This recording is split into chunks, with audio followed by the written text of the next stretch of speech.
On va augmenter un petit peu. Oui, voilà, c'est bon, merci. Donc, tout d'abord, je tiens à remercier la Société marocaine de pédiatrie, Dr Afilel et tous les organisateurs pour cette invitation. C'est toujours un plaisir de vous rencontrer. Alors, je vais parler des IPP, en fait, de sa prescription dans sa globalité.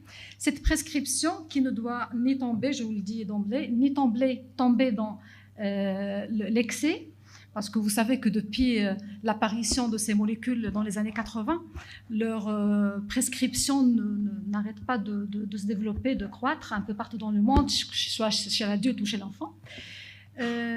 C'est vrai que c'est dû au bénéfice, au rapport bénéfice-risque qui est très favorable, mais il ne faut pas oublier que ce n'est pas dénué complètement d'effets secondaires, on va voir. Alors, il ne faut pas tomber non plus dans l'insuffisance, parce qu'il faut rappeler que juste il y a une dizaine d'années, au Maroc, on avait une grande fréquence des complications peptiques, et notamment des sténoses peptiques. Regardez le nombre de cas qu'on avait un peu par an, à peu près 20 nouveaux cas par an, et regardez le résultat de 2021 et 2022, avec une baisse très significative de nombre de cas, 6 cas par an, 3 cas par an, et ceci est dû en partie, bien sûr, à cette prescription large de ces IPP. Et c'est maintenant au Maroc qu'on peut s'aligner avec les pays qui sont plus avancés que nous pour pouvoir suivre les recommandations internationales dans ce sens. Alors, juste un petit mot sur le mode d'action parce que ça a un impact sur la clinique. Alors, les IPP, une fois ingérés, alors ils ne vont pas agir directement au niveau des pompes à protons au niveau gastrique. Ils doivent passer dans la circulation sanguine pour pouvoir arriver à leur cible qui est la pompe à protons. Qu'est-ce qu'il a ça comme répercussion clinique? C'est que d'abord, ça doit être donné 30 minutes à 1 heure avant le déjeuner pour que le pic de la concentration plasmatique coïncide avec le pic de la sécrétion gastrique qui va être stimulé par l'arrivée de la nourriture au niveau de l'estomac. Et d'autre part, ça doit être contenu dans des sachets ou dans des gélules, mais en tout cas sous forme de granules qui doivent être gastro-protégés pour pouvoir gagner la circulation sanguine. Alors, un tableau caricatural juste pour montrer la grande efficacité des IPP par rapport aux autres molécules qu'on prescrivait auparavant. C'est parce que les IPP bloquent de façon irréversible la pompe à protons. Mais il faut savoir que ces pompes, ils se renouvellent et leur durée de renouvellement, c'est après 18 à 24 heures. C'est-à-dire, une dose par jour est suffisante et efficace pour traiter. Maintenant, comment prescrire les IPP, c'est là la grande question, parce qu'il y a des choses qui sont dites par l'AMM, d'autres qui sont dites par les sociétés savantes, les agences de la santé, les autorités de la santé. Et il y a ce que vous voyez dans la pratique, les contraintes quotidiennes qu'on a tous, la demande d'exploration là où il faut, l'adhésion des parents à cette procédure de demande d'exploration, etc. Donc finalement, c'est au clinicien de voir les choses en fonction de son contexte.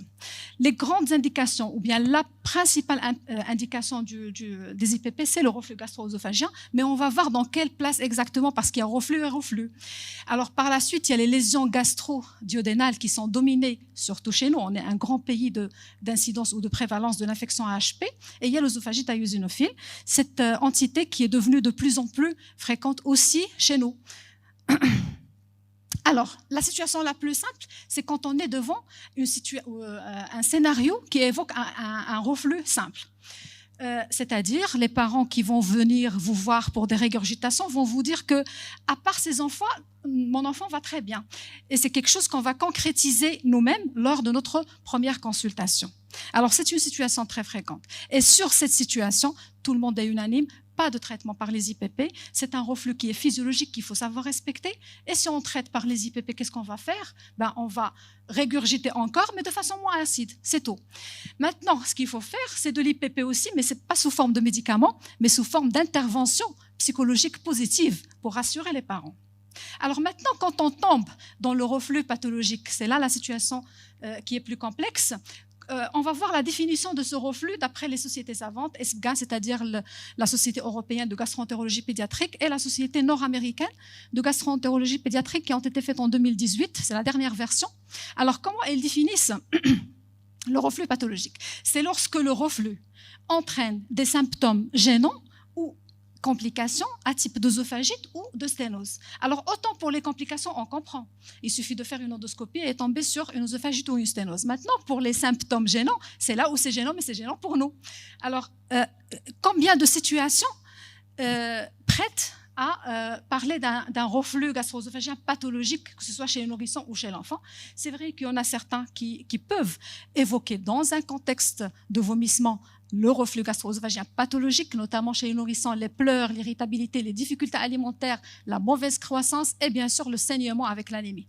Alors, chose qui est importante, c'est que si un enfant commence à régurgiter après 6 mois, c'est très souvent un reflux qui est pathologique ou qui le serait par la suite.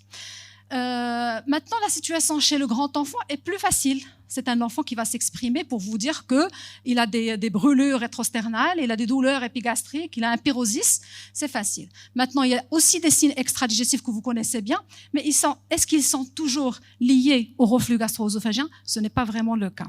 Alors, quand c'est flou, qu'est-ce qu'il faut faire? Il faut explorer. Alors, comment explorer? Alors, soit vous allez demander une endoscopie parce que vous avez pensé à une œsophagite, soit vous allez demander une pH-métrie parce que vous pensez que c'est un reflux, tout simplement. C'est pour mettre en évidence ce reflux qui est derrière ces signes cliniques. Alors, même si vous demandez ces explorations, déjà, il faut dire que la pH-métrie, elle ne va mettre en évidence que le reflux acide. Et il y a quelques signes parmi les signes qu'on avait cités tout à l'heure qui peuvent se voir même avec d'autres reflux, alcalins ou reflux gazeux, chose qui serait mise en évidence par ce qu'on appelle la pH impédance métrie, la mise en évidence de reflux non acides. Bon, alors même si la pH-métrie est pathologique, qu'est-ce qui va nous dire que ce qu'on avait objectivé comme reflux acide est lui qui est responsable de l'événement pour lequel le patient a consulté. Alors même si elle est pathologique, le reflux n'est pas toujours responsable, sauf si vous avez une concordance dans le temps nette entre la survenue du reflux et l'apparition de ce phénomène ou bien de cet événement pour lequel le patient consulte. Et ça, c'est une situation qui est très rare en pratique. Maintenant, revenons aux recommandations. Alors, la première recommandation des sociétés savantes pour traiter par les IPP, c'est bien l'œsophagite eosinophile. C'est facile, c'est la fibroscopie qui va vous permettre de poser ce diagnostic, que ce soit chez le nourrisson, chez le grand enfant, il n'y a pas de discussion. Les IPP sont en première ligne et peut-être les anti-H2 en première ligne si les IPP sont contre-indiqués ou non disponibles. Maintenant, à quelle dose ? Dans le reflux gastro-œsophagien pathologique, je n'ai pris que les 2 molécules les plus utilisées, l'oméprazole et l'esoméprazole. On va peut-être avoir l'occasion de parler d'autres. Alors, pour l'oméprazole, on peut aller jusqu'à 4 mg par kilo par jour. C'est vrai qu'en matière d'œsophagite, on a souvent la main pour mettre 2 mg par kilo par jour, mais après, c'est en fonction du degré de l'érosion, au degré de l'œsophagite. Et après, c'est bien sûr les endoscopies de contrôle qui vont nous guider la prise en charge ultérieure. Et pour les oméprazole, c'est 10 mg par jour quand on est inférieur à 20 kg et c'est 20 mg par jour quand on est au-delà de 20 kg. La deuxième recommandation qui va sortir, c'est l'indication des IPP dans le reflux typique. Mais ça, c'est une situation qui est plutôt facile chez un enfant qui parle. Donc, les symptômes typiques, mais alors, même avec ça, il faut traiter pendant une durée limitée qui ne doit pas dépasser les 2 mois, suite à laquelle il faut réévaluer l'enfant. Si les choses ne s'améliorent pas, il faut penser à autre chose, bien sûr, et demander peut-être des explorations. Et si les choses marchent, ici, on va soit décider d'arrêter peut-être progressivement pour éviter ce phénomène de rebond de l'acidité gastrique après un arrêt brutal des IPP, soit de prescrire des IPP de façon discontinue en rapport avec les signes, c'est-à-dire à la demande, comme ce que font les adultes. Mais pour ça, bien sûr, il faut peut-être adresser les patients pour des gastropédiatres pour plus de...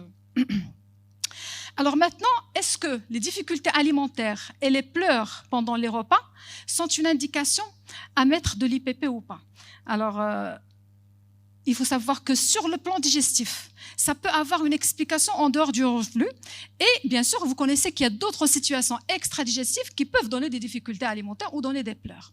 Maintenant, sur le plan digestif, ça peut être expliqué par une distension de l'œsophage ou de l'estomac, par le bol alimentaire. Ça peut être expliqué aussi par la distension de l'œsophage, par le reflux non acide. Et donc, ces signes-là, s'ils sont isolés, non associé à aucun autre signe de la batterie des signes qu'on avait vu tout à l'heure, ce n'est ni indication à la fibroscopie, ni indication à mettre un traitement IPP, je répète, si le nourrisson est à part ça en bonne santé. Alors, devant les signes respiratoires, est-ce que c'est une indication, l'IPP ou pas? Alors là, tout le monde est unanime. Il n'y a pas d'indication à mettre un IPP devant des signes extra-digestifs, que ce soit respiratoire et ORL, neurologique, malaise, etc. Sauf si il y a d'autres signes qui orientent vers un reflux typique, ou bien si vous faites une exploration qui vous montre la mise en évidence d'un reflux pathologique acide.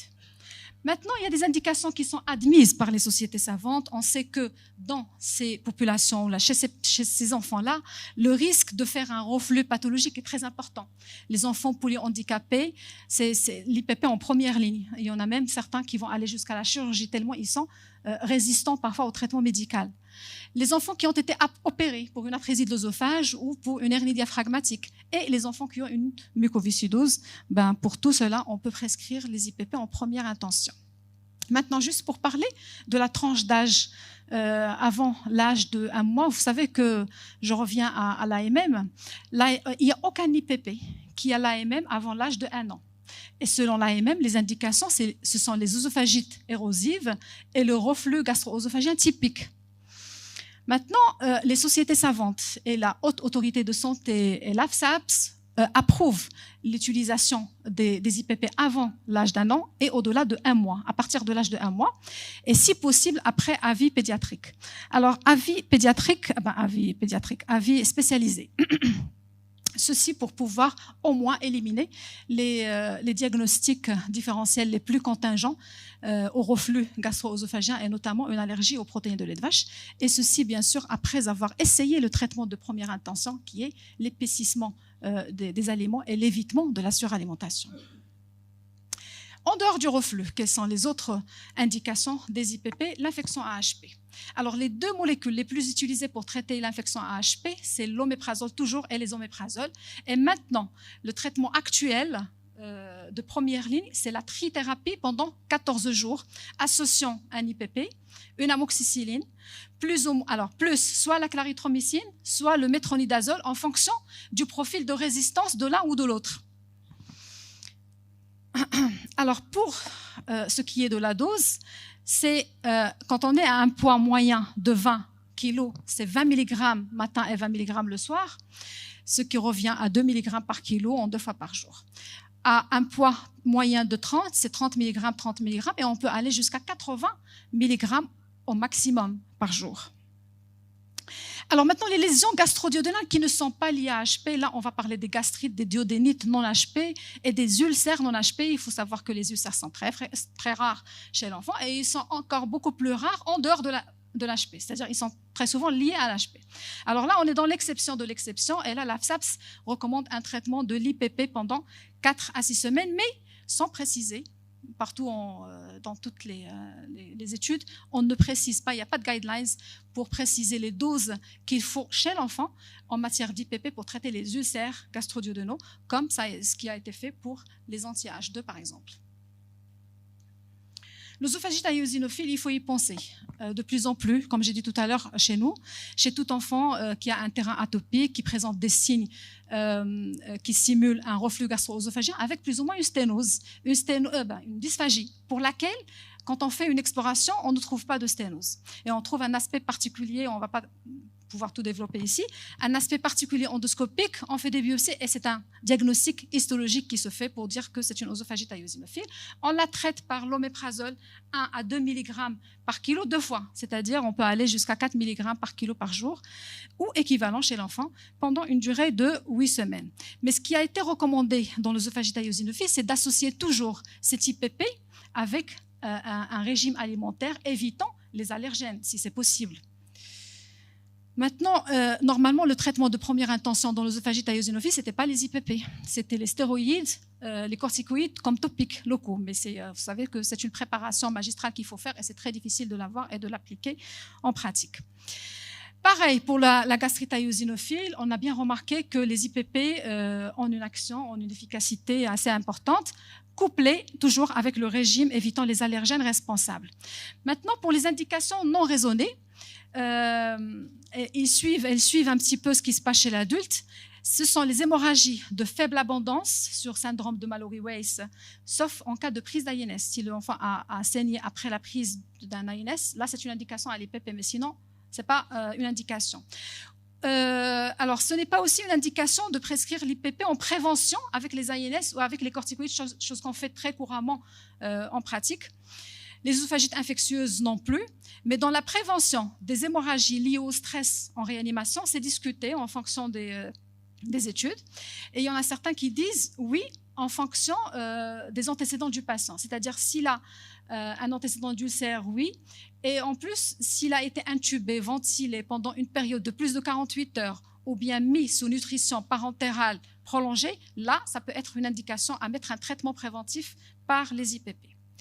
On ne peut pas parler de ces molécules sans parler des effets secondaires, sinon pourquoi on va limiter notre prescription? Ce qui est nouveau actuellement, c'est que c'est difficile de prédire quelles sont les personnes qui vont faire ça, mais aussi difficile à établir la relation entre l'événement et la durée et la dose. Pourquoi? Alors parce que, en fait, chacun d'entre nous a un morphotype particulier en fonction de l'enzyme hépatique qui est la plus responsable du métabolisme de ces IPP. Et il démontre dans ce travail que plus l'activité fonctionnelle de cette enzyme est variable, et plus on est métaboliseur rapide ou ultra rapide, plus on a une concentration moindre du médicament dans notre corps, et donc une efficacité moindre et une toxicité moindre, et vice-versa.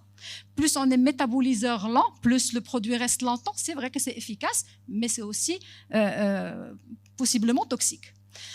Alors, je ne vais pas rentrer dans les détails de tous les effets secondaires que vous connaissez des IPP à long terme. On a parlé largement, il y a une quinzaine d'années de là, des effets sur le microbiote, l'altération du microbiote intestinal, avec des infections digestives à répétition, notamment les infections à Clostridium difficile, qui a une morbidité très importante, les infections respiratoires par contiguïté à répétition aussi. On a parlé déjà de risque de fracture, déjà parce qu'il y a un défaut de digestion, d'absorption quand on réduit l'acidité gastrique, et donc on a une hypomagnésémie, hypocalcémie, et en plus parce que les IPP existent aussi au niveau des ostéoclastes, ce qui favorise facilement les fractures aussi bien chez l'adulte que chez l'enfant. Le risque de néphrite interstitielle aiguë, c'est décrit plus actuellement chez l'enfant. Mais ce que j'ai remarqué comme nouveauté, c'est les troubles psychiatriques maintenant qui commencent, la dépression et l'anxiété, et juste après une utilisation qui dépasse 30 jours. Donc, on peut observer dans c'est une bonne cohorte quand même, qui montre de façon significative l'élévation du risque des troubles psychiatriques à partir de 30 jours d'utilisation. Après cela, l'asthme. Alors qu'on a tendance à prescrire des IPP dans l'asthme, mais on se dit toujours cette relation de poule et œuf entre l'asthme et l'allergie. Alors, les travaux actuels montrent qu'il y a un risque accru de développer un asthme sous IPP. Alors, je n'ai pris que celui-là, qui a pris une cohorte une série très consistante d'enfants, et qui dit que le risque d'asthme est élevé, d'autant plus si on a commencé à utiliser les IPP avant l'âge de 6 mois ou dans la fourchette entre 6 mois et 2 ans, et que ce risque est plus élevé chez les enfants sans terrain atopique. Alors, il n'y a aucune différence en fonction des antécédents d'infection respiratoire inférieure ou de reflux gastro-œsophagien. Bien, alors, pareil, donc dans le même travail qui a parlé de cette fameuse enzyme, la CYP2C19, alors ils ont fait un essai sur l'asthme pédiatrique, et ils ont constaté qu'avec la même dose de lansoprazole, on a eu plus d'infections respiratoires hautes et plus de maux de gorge et de bronchite dans le groupe traité versus groupe non traité, et que les métaboliseurs, bien sûr, intermédiaires et lents, étaient les plus concernés par ce fait, pour la même dose quotidienne de lansoprazole qui a été utilisée dans ce travail. Ce n'est pas ce qu'a dit notre ami algérien, Yacoubi, qui avait montré un bon contrôle de l'asthme sous IPP, c'est-à-dire une bonne évolution des enfants asthmatiques sous IPP, mais lui, à la différence d'eux, il n'a pris que l'asthme mal contrôlé. Et là, c'est toute la discussion, et c'est là toute la différence. Alors peut-être pour l'asthme mal contrôlé, ça peut être une indication. Maintenant, les IPP peuvent donner eux aussi des lésions gastriques non spécifiques. Ces lésions gastriques qui peuvent apparaître déjà à partir de 6 semaines d'utilisation et qui peuvent, si la durée est beaucoup plus longue, évoluer par la suite vers la dysplasie, d'abord la métaplasie, la dysplasie et le risque de cancer gastrique qui existe aussi chez l'enfant. Alors maintenant, on peut se poser des questions. Quelles molécules utiliser? Est-ce qu'on peut voir les autres, le pantoprazole, le lansoprazole, le rabéprazole, pour changer un petit peu nos ordonnances? Alors, quelle place réelle pour ces médicaments? Alors là, je vous présente juste le travail de la Haute Autorité de Santé française en 2020, comme quoi le lansoprazole n'est pas recommandé chez l'enfant. Et s'il a été fait chez l'enfant, alors il doit être évité avant l'âge de 1 mois, parce que les études n'ont pas trouvé de bénéfice de cette utilisation. Je passe directement sur ce travail, effectivement, qui montre qu'il n'y a pas de différence lanso par rapport au placebo pour les symptômes attribués au reflux et que les effets secondaires étaient beaucoup plus importants par rapport au placebo. Le pantoprazole, il est contre-indiqué avant 12 ans, et il n'est pas utilisé en raison de la faiblesse des travaux de sécurité et d'efficacité dans cette tranche. Par contre, pour le rabéprazole, il n'est pas du tout recommandé parce qu'il n'y a aucune étude qui a parlé qui a utilisé le rabéprazole chez ces patients. Au Maroc, dans les mentions légales, on trouve la même chose. Et je conclus par ce travail qui conclut en fait tout ce qu'on avait dit tout à l'heure. La bonne indication des IPP, c'est bien le reflux pathologique, l'œsophagite érosive, l'œsophagite eosinophile et l'infection AHP. Le mauvais, c'est le RGO physiologique et la toux chronique. Et le moche, c'est tous les effets secondaires dont on avait parlé. Je vous remercie.